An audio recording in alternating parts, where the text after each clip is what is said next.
안녕하십니까. 여러분, 오늘은 통일사상 제1장 원상론 12번째 시간 정분합 작용에 대해서 말씀드리겠습니다. 정분합 작용이란 무엇인가를 알아보도록 하겠습니다. 위에서 그림에 보는 수수작용은 사위기대를 틀어 하고 행해진다는 것을 밝혔습니다. 즉 수수작용이 벌어지려면 반드시 중심과 주체와 대상 및 결과의 내 위치가 세워져야 합니다. 이것을 바꾸어 말하면 수수작용의 현상을 공간적 측면에서 파악한 개념이 사위기대입니다. 모든 현상은 공간성과 시간성을 동시에 지닙니다. 수수작용의 현상도 시간적 측면에서 파악할 수 있습니다. 수수작용의 과정을 시간적으로 파악한 개념이 정분합작용입니다. 즉 수수작용에 있어서 사위기대가 정해지는 시간적 질서에 따라 다룬 개념이 같은 작용인 것입니다. 즉 먼저 중심이 정해지고 그 다음에 주체와 대상이 정해지고 맨 나중에 결과의 위치가 정해진다는 관점에서 본 수수작용이 바로 정분합작용입니다. 다시 말씀드리면 수수작용을 3단계 과정에서 파악한 개념이라는 것입니다. 그리고 통일 원리에서 즉 원리강론에서 보면 사위기대는 정분합작용에 의한 하나님, 부부, 자녀의 3단계로서 완성되기 때문에 3단계 원칙의 근본이 되기도 하는 것입니다. 이렇게 표현한 것도 사위기대는 수수작용의 공간적 파악이고 정분합작용은 그것의 시간적 파악임을 보여주고 있는 것입니다. 따라서 이 작용의 내용은 수수작용과 완전히 동일한 것입니다. 즉 심정을 틀어 한 목적을 중심하고 주체와 대상이 원만하고 조화로운 상호작용에 의해서 합성체 또는 신생체를 이룬다고 하는 내용은 수수작용에 완전히 일치합니다. 따라서 정분합작용의 종류도 수수작용의 종류와 일치합니다. 즉 내적 자동적 정분합작용이고 외적 자동적 정분합작용이며 내적 발전적 정분합작용이고 외적 발전적 정분합작용 등이 그것입니다. 정분합작용과 정반합, 변정법에서 말하는 정반합과에는 어떤 차이가 있는지를 보도록 하겠습니다. 그런데 시간성으로 띈 이 정분합작용의 개념은 특히 공산주의의 유물변정법과 비교된다는 점에서 이의가 있다고 하겠습니다. 공산주의의 철학은 유물변정법으로서 이것은 자연의 발전 법칙에 관한 이론입니다. 그 내용은 모순의 법칙, 양의 질의 전환의 법칙, 부정의 법칙 등의 3법칙으로서 이것은 해결의 관념 변정법에서 변정법을 따다가 유물론과 결부시킨 것으로 알려져 있습니다. 그런데 해결은 그 밖에 이 같은 변정법이 진행되는 형식도 아울러 제시하고 있는데 그것이 정반합 또는 정립, 반정립, 종합 또는 긍정, 부정, 긍정의 긍정의 3단계 형식입니다. 말것은 이 해결의 변정법의 형식도 비판적으로 개성하여 자연, 역사 등의 발전을 설명하는 데 사용하고 있습니다. 즉 사물이 발전하려면 그 사물은 반드시 그 내부의 자체를 부정하는 요소를 지니게 되어서 양자가 대립하게 되는데 이 상태를 모순이라고 하는데 이 대립은 다시 부정되어서 부정의 법칙처럼 한 단계 높은 단계로 지향을 하게 된다고 설명을 합니다. 이것이 정반합 또는 긍정, 부정, 부정의 부정의 3단계의 정립, 반정립, 종합과 같은 3단계의 변정법적 진행 형식입니다. 여기서 지향은 사물이 부정되었다가 재차 부정될 때 그 사물의 긍정적 요소는 보존되어서 새로운 단계로 높여주는 것을 말합니다. 계란에서 병아리가 부화되는 과정이 그 적절한 예라고 할 수 있을 것입니다. 계란이 병아리가 되려면 정 또는 부정으로서의 계란은 그 내부의 그 자체를 부정하는 요소인 배자를 지니게 되며 이 배자가 크감에 따라 양자의 대립이 커지다 드디어 이 모순이 지향되어서 계란 껍질은 다시 부정되고 긍정 요소인 난황과 난백 등 흰자와 노란자 등은 양분으로 배자에 흡수된 후에 병아리가 되어서 부화하게 된다는 예를 말하는 것입니다. 이 정반합의 형식을 마르크스주의는 사회발전의 설명에도 적용합니다. 예컨대 자본주의가 사회주의로 발전한 과정의 설명에 정반합의 형식을 적용하여 다음과 같이 주장을 합니다. 즉, 자본주의는 반드시 그 내부에 그 자체를 부정하는 요소인 프롤레타리아 계급을 지니게 됩니다. 프롤레타리아 계급의 성장에 따라서 계급 대립이 격화되며 드디어 자본주의 체제의 외피는 터지고 자본주의의 긍정적 성과는 그대로 보존되면서 한층 더 높은 단계인 사회주의로 이행한다는 설명입니다. 정반합 이론의 이러한 것에 대한 비판을 해보도록 하겠습니다. 그러면 이제부터 정반합의 3단계 형식을 비판하여 그 옳고 그름을 밝히고자 합니다. 그 옳고 그름의 기준은 자연의 발전이나 사회발전의 실제의 사실이 이 3단계의 형식과 일치하느냐 하지 않느냐에 있는 것입니다. 마르크스주의는 유물변정법을 오래도록 과학이라고 주장해 왔습니다. 따라서 변정법의 진행 형식도 객관적 사실과 일치하는 과학적 형식으로 봐야 할 것입니다. 그리고 마르크스주의 철학은 현실 문제의 구조적 모순과 병폐 제거의 문제의 해결을 위해서 출현한 철학이기도 합니다. 그런데 유물 변정법도 그리고 변정법의 진행 형식의 이론도 모두 객관적 사실과 일치하지 않는다는 것이 밝혀졌으며 또 사회의 현실 문제 해결에도 실패하고 말았습니다. 이것은 유물 변정법도 변정법의 진행 형식의 이론도 모두 잘못된 것임을 반증하는 것입니다. 이러한 사실을 좀 더 구체적으로 설명해 보기로 하겠습니다. 먼저 계란이 부화되는 실제 경우를 분석하면서 이 3단계 형식을 비판하고자 합니다. 첫째로 계란 내의 배자가 흰자와 노란자 속에 있는 배자가 계란의 발전을 위해서 나중에 부정적 요소로서 발생한 것이 아니며 계란 껍질이나 흰자나 노른자와 마찬가지로 처음부터 계란의 일부였습니다. 따라서 배자는 그 자신도 그 일부인 계란을 부정할 수가 없습니다. 만일 배자가 계란을 부정하려면 처음부터가 아니고 중간에 계란 속에서 대립물로 생겨난 것이어야 합니다.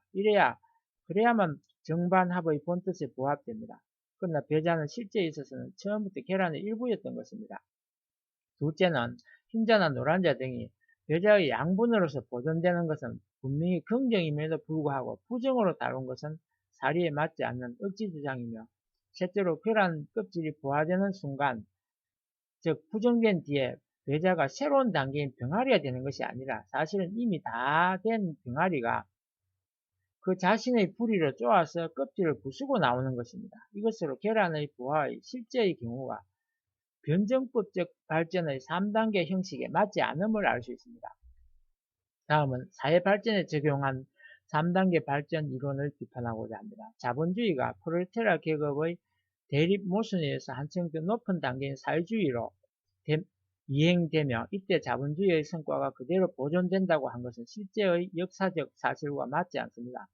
이 발전 형식이 옳은 형식이라면 첫째로 영국이나 미국, 프랑스, 일본 등 자본주의가 발달한 나라들이 벌써 사회주의 사회로 이행되었어야 할 것인데 그렇게 되지 않았을 뿐 아니라 이 공식이 적용될 수 없는 후진국의 사회주의가 세워졌으며 둘째로 그 후진국의 사회주의가 세워짐에 있어서 그에 앞서 약간이나마 삭트고 있던 자본주의의 성과가 보존은커녕 도리어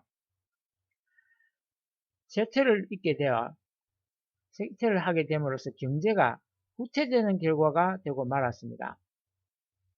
레닌이 혁명을 한 후에 신경제 정책을 쓸 수밖에 없었던 이유가 여기에 있었으며 덩초평이 문화혁명 후에 중국 경제의 파괴를 자인한 이유도 여기에 있습니다. 이렇게 볼 때 변정법적 진행의 3단계 형식을 사회발전에 적용한 이론도 실제의 역사적 사실과 상반됨을 알게 되는 것입니다. 특히 최근에 이르러 동유럽의 사회주의 국가는 물론 자본주의 국가들보다 한 단계 더 앞서 있어야 했던 사회주의 종주국인 소련마저도 경제적 파탄이 계속되다가 드디어 붕괴되고 말았습니다. 이 사실은 유물변정법의 3단계 발전 형식이 얼마나 허무맹랑한 것인가를 잘 보여주고 있는 것입니다. 이리하여 자연현상과도 맞지 않고 역사적 사실과도 맞지 않는 유물변증법의 정반합 발전 형식 이론은 현실 문제 해결에 완전히 실패하고 만 것입니다. 정반합 이론과 현실 문제 해결의 실패에 대해서 좀 더 말씀드리면 그 정반합의 이론이 왜 현실 문제 해결에 실패하였는가를 살펴보도록 하겠습니다. 그 원인을 분석해 보면 그 첫째 원인은 3단계 형식의 목적이 세워지지 않았기 때문입니다. 목적 없는 발전은 예정된 방향이 없기 때문에 갈팡질팡할 수밖에 없습니다. 계란의 경우 이미 병아리라고 하는 목표가 확정되어 있으며 적당한 온도와 습도만 가해지면 그 목표의 방향대로 발전 운동이 벌어져서 드디어 그 목표에 도달합니다. 목표가 세워지지 않는 곳에는 발전이 이루어질 수 없습니다. 사회 발전에 있어서도 목적 없이 정과 반의 대립뿐만 아니라 거기에 설사 발전 운동이 벌어진다 하더라도 갈팡질팡할 수밖에 없는 것입니다. 즉 자본주의 사회에 있어서의 자본가의 목적은 이윤을 극대화시키는 것이고 노동자의 목적은 임금을 받는 것이고 임금을 많이 받는 것이고 그리고 처우 개선 등을 실현하는 것이며 극히 작은 일부 직업혁명가들만이 사회주의 사회를 목표하고 있기 때문에 사회 전체를 볼 때 그리고 사회 발전이라는 측면에서 볼 때 양계급의 대립은 무목적의 대립이 되어버려서 3단계 형식에 따르는 새로운 단계의 도달은 처음부터 기대하기 어렵게 되어 있었던 것입니다. 실패의 둘째 원인은 정반합에 있어서 정과 반의 관계가 대립, 모순, 투쟁의 관계가 됨으로써 협조와 화합을 저해하는 결과를 초래했기 때문입니다. 사회의 발전은 사회의 구성 원인 인간과의 원만한 협조 관계에서만 이루어지게 되는 것입니다. 그런데 발전의 법칙과 형식의 내용을 철학적으로 대립, 모순, 투쟁의 관계를 규정해 버렸기 때문에 모든 인간은 의례 모순의 관계 및 적대의 관계인 것처럼 상식화되어 버려서 화합이나 협조는 도리어 비정상인 것처럼 또는 예외적인 것처럼 느껴지기 때문에 이례적인 것처럼 느껴져서 그렇게 느껴짐에 이르렀던 것입니다. 이런 사회 환경 속에서 어떻게 발전이 이루어질 수 있겠습니까? 만일 그 사회 내의 협조에 의해서만 발전이 이루어진다는 사상을 가진 사람이 있다면 그는 사상적 이질감 때문에 그 사회에서 소외되거나 그 사회에 항거할 것입니다. 발전이 반드시 조화로운 협조관계에 의해서만 이루어진다는 것은 그대로 자연의 발전에도 적용되는 명제입니다. 예컨대 위에서 열거한 계란의 부화의 경우 배자나 흰자, 노른자 껍질 등이 모두 병아리를 출산시킨다는 공동 목적하여 서로 협조적으로 상호작용한 특위에서 비로소 병아리가 생겨난 것입니다. 이와 같이 자연계의 발전이나 사회의 발전은 반드시 공동의 목적 또는 목표를 중심하고 여러 요소들 또는 개체들 간의 원만한 협조와 협력의 관계가 성립된 뒤에 이루어지는 것인데 마르크스주의의 정반합의 이론에서는 이러한 목적이나 협조 관계가 도출될 수 없으며 그 때문에 그러한 이론은 거짓이 되었고 현실 문제 해결은 실패하고 말았던 것입니다. 여기서 독자는 이 정반합의 시청자들께서는 정반합의 대안이 바로 정분합 작용이라는 것을 아마 깨달았을 것입니다. 정반합의 작용에는 변정법적인 이론은 잘못되었고 정분합작용의 이론은 바로 수수작용의 이론이요 사위기대 이론이기 때문에 정분합작용의 3단계 과정에 의해서만 목적 중심한 원만한 상호 협조관계가 성립되며 그 결과로서 합인, 신생체가 나타나는 것으로서 이것이 바로 발전입니다. 그런데 여기서 지적하고자 하는 것은 정반합의 3단계와 정분합의 3단계가 결코 대응하지 않는다는 점입니다. 다만 3단계라는 점만 같을 뿐 정의 개념도 양자가 다르고 반과 분도 다르고 합의 개념도 양자가 다릅니다. 정반합의 정은 사물을 뜻하지만 정분합의 정은 목적이나 심정을 뜻합니다. 또 정반합의 반은 정인 사물에 대립하는 부정적 요소를 뜻하지만 정분합의 분은 분립물 또는 상대물이라는 뜻으로 상대적 관계에 있는 주체와 대상을 말합니다. 그리고 정반합의 합은 대립물이 대립을 지향한 후 하나로 종합되는 것을 뜻하나 정분합의 합은 분의 단계의 주체와 대상의 수수작용에 의해서 이때까지 없었던 새로운 개체, 즉 신생체가 나타남을 뜻합니다. 이리하여 수수작용을 시간적으로 파악한 개념인 정분합 작용이 발전에 관한 현실 문제 해결에 실패한 마르크스주의 정반합의 유일한 대안임을 깨닫게 됩니다. 이것으로 원상 구조의 주요 내용을 전부 마치겠습니다. 그러나 여기서 마지막으로 원상 구조에 관련된 사항 한두 가지를 더 첨가하고자 합니다. 그것은 원상 구조의 통일성과 창조 이상입니다. 먼저 원상 구조의 통일성에 관하여 살펴보도록 하겠습니다. 원상 구조의 통일성은 앞에서 제가 말씀드린 것 같이 원상 구조란 신상의 특히 성상과 형상의 상호관계였으며 이 관계가 밝혀짐으로써 많은 현실 문제들의 근본적 해결이 가능하게 되었습니다. 그것은 대부분의 현실적인 어려운 문제들은 관계상의 문제들이기 때문이며 관계의 바른 기준을 일탈함으로써 야기된 문제들이었기 때문입니다. 바꾸어 말하면 원상구조가 밝혀짐으로써 그 관계의 본연의 기준이 명백해졌기 때문에 모든 문제들이 근본적으로 그리고 또 항구적으로 해결이 가능하게 되었다는 뜻입니다. 그런데 이 원상구조에 관하여 마지막으로 첨가하고 싶은 것은 신상의 관계를 설명하는데 왜 구조라는 개념이 필요한가 하는 것과 구조라는 면에서 본 원상의 참모습은 어떠한가에 관한 설명입니다. 본래 구조라는 용어는 일정한 재료로서 만들어진 구성물, 예컨대 건축이나 기계 등에 대하여 그 재료의 상호관계를 나타낼 때 흔히 사용됩니다. 특히 구조는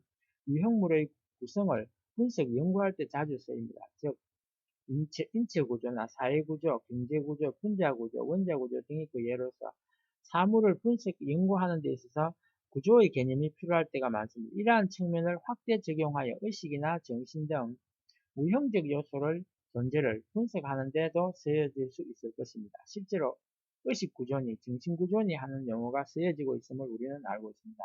무형인 하나님의 하나하나의 속성의 관계를 알아보는데 구조의 개념을 사용한 것이 바로 그러한 동기에서였던 것입니다. 즉 구조의 개념을 활용함으로써 하나님의 속성, 특히 성상과 형상의 관계의 상세한 내용을 분석할 수 있기 때문입니다. 그러나 아무리 그렇다고 하더라도 그리고 아무리 성상과 형상의 상대의 관계가 위에서 말씀드린 것과 같은 종류가 여럿이 있다 하더라도 원상의 세계는 시공을 초월한 세계이기 때문에 구조 개념 또는 시공관념으로 유추할 때의 원상의 참모습은 어떤 것일까요?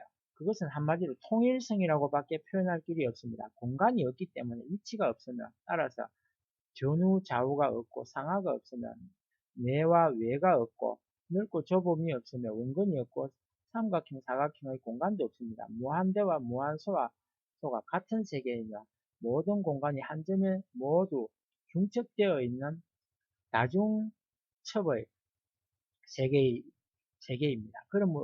그러면서 동시에 또 상하, 전후, 좌우, 내외가 하늘씩 넓혀지고 있는 세계입니다. 또 원상의 세계는 시간이 없는 세계입니다. 따라서 시간관념으로 유추하면 과거, 현재, 미래가 지금 현순간에 합쳐져 있습니다. 마치 영화 필름의 두루마리 속에 과거, 현재, 미래가 다 들어있는 것과 같습니다. 즉 시간도 현 순간 속에 합쳐져 있습니다. 즉 순간 속에 영혼이 있습니다. 그러면서 순간 시간이 영혼으로 이어져 있습니다. 따라서 순간과 영혼이 같습니다. 이것은 원상의 세계가 하나의 상태, 즉 성상, 형상, 양성, 음성이 통일된 상태의 순수 지속임을 뜻합니다. 즉 상태의 순수 지속이 원상 세계의 시간입니다. 이상을 한마디로 요약하면 원상의 세계는 순수한 통일체이다 라고 말씀드릴 수 있습니다. 공간과 시간뿐만 아니라 그 외에 모든 현상과 관련된 비원리적인 현상을 제외하고 모든 현상의 원인이 중첩적으로 한 점에 통일되어 있는 세계입니다. 이것을 바꾸어 말씀드리면 시간과 공간을 위시한 우주 내의 모든 현상은 이 통일된 한 점에서부터 발생한 것입니다. 마치 한 점에서 상하, 전후, 좌우로 무한히 긴 직선을 무수히 그을 수 있는 것처럼 이 통일성에서부터 시공의 세계가 상하, 전후, 좌우로 무한히 뻗어나가고 있는 것입니다. 따라서 우주가 아무리 광대 무변하다 하고 우주의 현상과 우주의 운동이 아무리 복잡한 것 같다 하더라도 그 시공과 그 현상을 지배하고 있는 기본 원리는 이 한 점, 즉 통일성에 있으니 그것이 곧 통일의 원리, 즉 수수작용의 원리이며 또는 사랑의 원리입니다. 예컨대 수수작용의 터전인 사위기대라는 한 점에서 공간이 전개되어 나왔고 정분합작용이라는 일점에서 한 점에서 시간이 전개되어 나왔던 것입니다. 이상 정분합작용의 한 부분을 마치고 다음 시간에는 창조 이상에 대해서 언급을 하도록 하겠습니다. 감사합니다. 구독을 안 하신 분은 구독을 꼭 눌러주시고 댓글에 소감문도 달아주시기